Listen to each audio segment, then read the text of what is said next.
Hi, and welcome to the Season 3 finale. We won't be gone long as we are already working on Season 4 and have an even more incredible lineup of guests. And as a reminder, if you like the show, please consider supporting us on Patreon, as that support makes a tremendous difference as we work on the show. Just go to bigdeep.com or patreon.com and search for Big Deep. Okay, thanks, and enjoy the episode.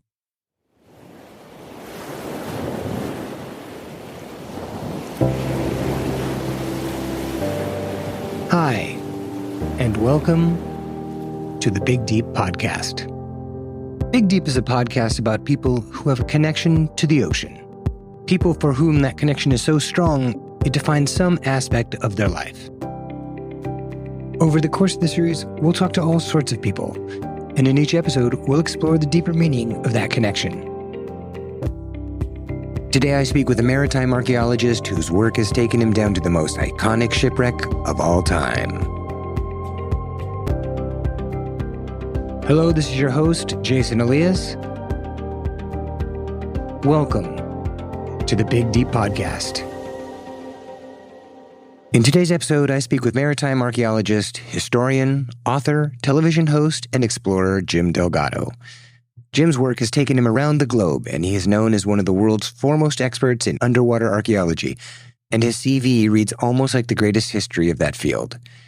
He started with the National Park Service in San Francisco, then went on to work for NOAA as the Director of Maritime Heritage, was Executive Director of the Canadian Maritime Museum, and headed the Institute of Nautical Archeology. At the same time, he was a TV host for Discovery, History Channel, A&E, and National Geographic. Most recently, in 2017, he left to become a senior vice president at Search Incorporated, a maritime archaeology company that was one of the leads on the recent discovery of Ernest Shackleton's Endurance. But beyond all the titles, when I spoke with Jim, I found him to be super fun to talk to, as he was an excellent storyteller. And he spoke about his beginnings as a teenage amateur archaeologist, the reason why maritime archaeology initially caught his attention, and what it was like to be the lead science officer on the most well-known shipwreck exploration of all time.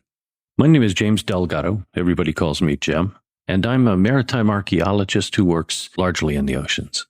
To a layperson like me, being a marine archaeologist sounds like it falls somewhere between scraping rocks with a trowel in the desert and maybe Indiana Jones grabbing idols in hidden jungle temples. Where in truth does it lie?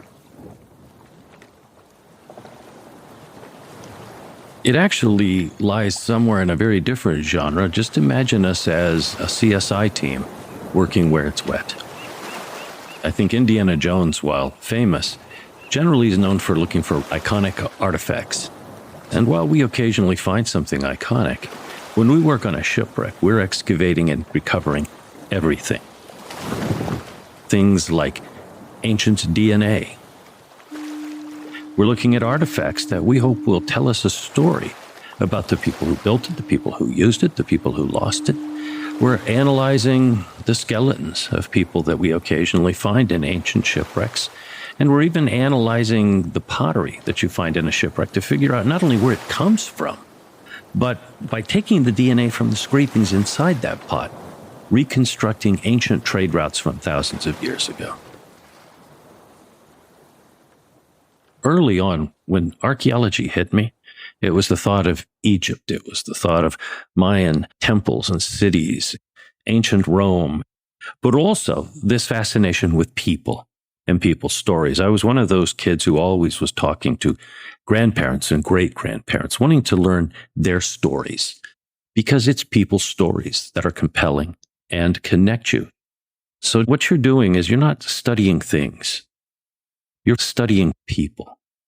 So it's not necessarily the objects you find, but the story of people's lives behind what you uncover and reveal that intrigues you, which, as a human being, is what we all want, stories to connect with. So what exactly is maritime archaeology studying? And since I've used both terms, is it marine or maritime archaeology? We used to use marine archaeology more as a term, but then people expected us occasionally to show up with a very gung-ho attitude and a flat-top haircut. Maritime is where it's at now, because what we're really studying is maritime culture and maritime behavior. And in that, for me, what it really boils down to is how the sea have influenced human society, how it has led to not just the rise of certain cultures and civilizations, it's been the link by which people have spread around the planet, by which we have traded and interacted with each other. It's the means by which we've defended and fought. 90% of the world's goods still move by water. Half the world's food comes from the oceans. And when you study that and how we express that through the creation of waterfronts, through the building of ships, through the development of a maritime culture and subcultures, that's where we maritime archaeologists like to go. So occasionally I'll study a ship. Occasionally I'll study a waterfront, and wharves and piers and docks may be buried and forgotten or still around. But ultimately what I'm looking at is people and their interactions with the sea. And it takes on even more importance because we finally reached an era in which archaeologists, anthropologists, and other scientists agree we passed the tipping point of where we have responded to the oceans. They respond to us now. Wow, that's a very powerful way to explain that. I know for you there is one wreck that set your path towards maritime archaeology, and I wonder if you can share that with us and tell us why you connected with that story. Well, it was May of 1978, and I had just joined the National Park Service and was in San Francisco to begin my work. And right in the heart of downtown, the corner of Clay and Sansom Streets, right next to the big Transamerica Pyramid that rises up, workers were digging down, and they struck the bones of a ship 12 blocks from the sea. The origins of many modern cities who are waterfronts see that their older waterfront has been covered over by landfill as they've encroached and moved out. And as the backhoe scraped away some of the mud from along the side, the copper sheathing, which had been sitting in that mud since that ship was beached in August of 1849, as the mud peeled away, it shined as bright as a freshly minted penny, and then began to patina as the air hit it. Packed inside a portion of the ship were goods that had been stored inside by 49ers who'd gone off to the gold fields and left their trunks and who'd used it as a big floating warehouse. Its name was Niantic. It had been a whaling ship previous to that, a China trader. When it came to San Francisco, arriving in July of 1849, the crew ran off to the gold fields. So the captain, on behalf of the owners, sold it to become a floating warehouse. They took the masts out, pulled it up onto the mud flats. The water surrounded it with a big door cut in the side and a sign painted over it that said, "Rest for the weary and storage for trunks." Niantic burned in a waterfront fire on May 4th, 1851, and was covered over and forgotten. Looking at that, seeing that story in particular, the idea that sealed in the mud was this veritable Pompeii of a city destroyed at the height of the gold rush. Well, I knew then that ships were where it was at.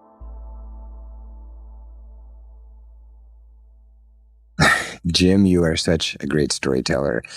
And I think in a way what that really is your passion for the stories you uncover and the way you want to relate your excitement about them to others. So we have the whole science aspect of it, but as we've talked about again and again, it's really the stories that intrigue you, that intrigue us as human beings, that connect us to the history of what you've uncovered. Even with all your incredible life experiences underwater, of course, for lay people, the most iconic shipwreck of all time would be Titanic. So I would love to hear you talk a little bit about your work on that wreck. What did you do on Titanic, and what did it mean to you? Well, Titanic is, of course, the best-known shipwreck of our time, and that has not changed in the 108 years since Titanic sank. And Titanic, of course, resonates because of the powerful human stories. I was part of a team that was assembled by NOAA, the Institute of Nautical Archeology, the National Park Service, RMS Titanic, the people who've been working on the wreck. And I was chief scientist for the 2010 mission to do the first complete scientific mapping of the entire wreck site.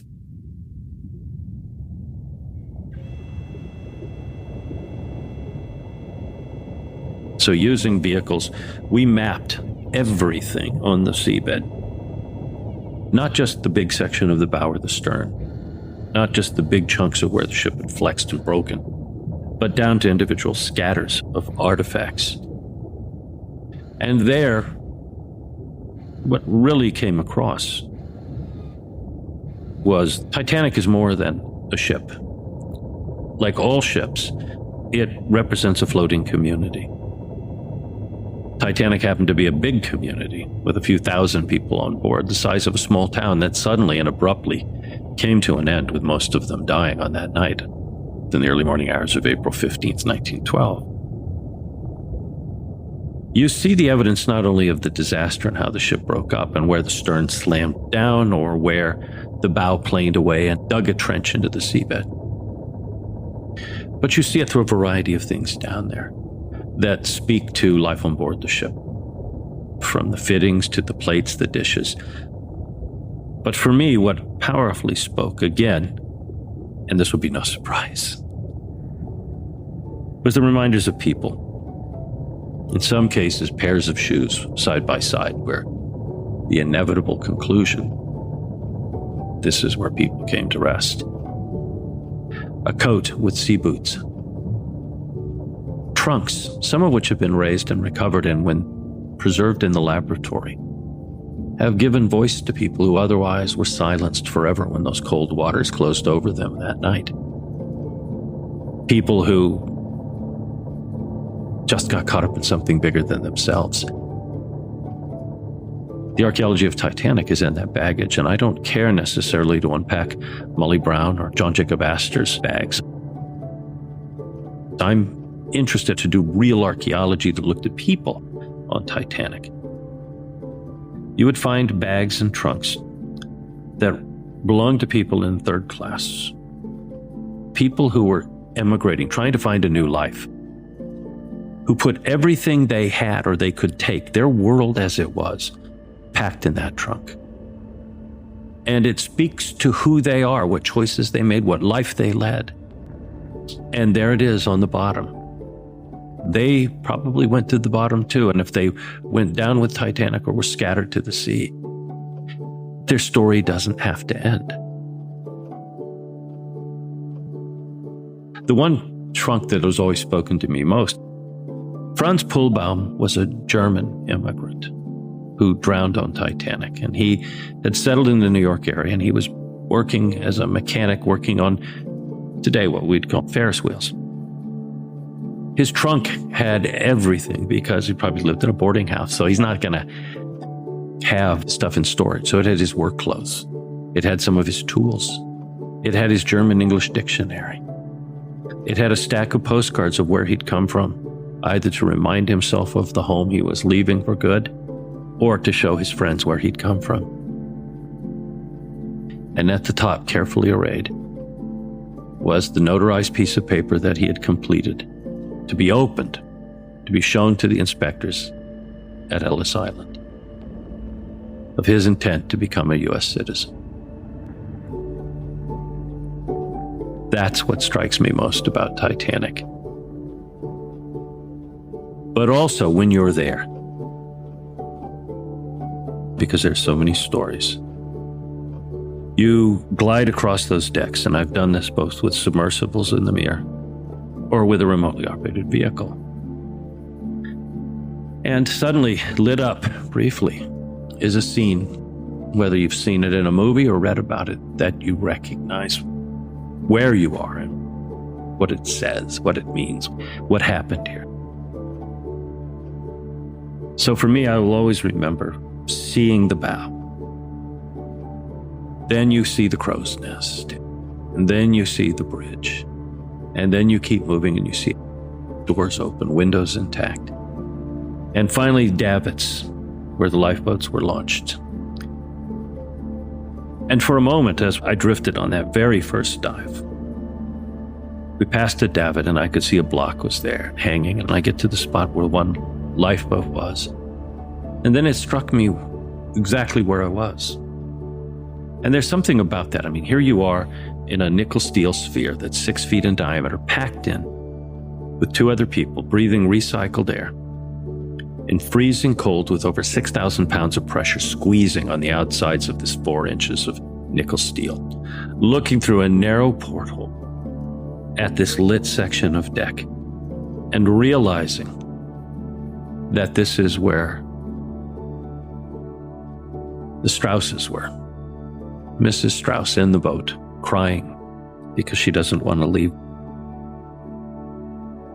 And as he stands back with the other men, because women and children first was interpreted in some cases as only women and children. When the officer said that perhaps a man of his age could get into the boat, Mr. Strauss announced that the other men were not going and could not go. So too, he would not go. And when they were getting ready to launch, Mrs. Strauss steps out of the boat then.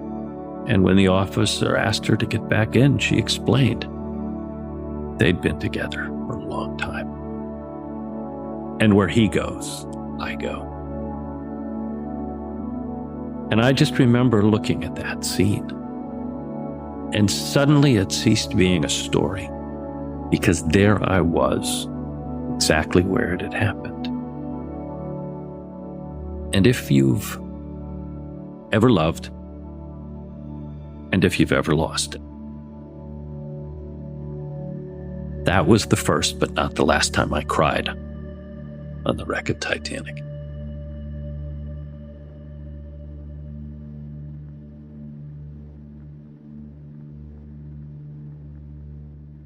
Finally, we end every interview and every episode with a single open-ended question we ask everyone we talk to. What does the ocean mean to you? It is the source of life. It is, of course, the basis of the blood that courses through our veins. But it also is the means by which the planet lives. Mother Earth is also Mother Ocean. In this era of the Anthropocene, I hope that the lessons of the past, as well as the science of now, will inform a better future. Thanks again for listening to our Season 3 finale, and we'll see you soon in Season 4 of the Big Deep Podcast. We really appreciate you being on this journey into the Big Deep as we explore an ocean of stories. If you like what we're doing, please make sure to subscribe wherever you listen to podcasts. Also, please like and comment, because those subscribes, likes, and comments really make a difference. For more interviews, deeper discussions with our guests, photos, and updates on anything you've heard, there's a lot more content at our website, bigdeep.com. Plus, if you know someone who you think we should talk to, let us know at our Big Deep website, as we are always looking to hear more stories from interesting people who are deeply connected to our world's oceans. Thanks again for joining us.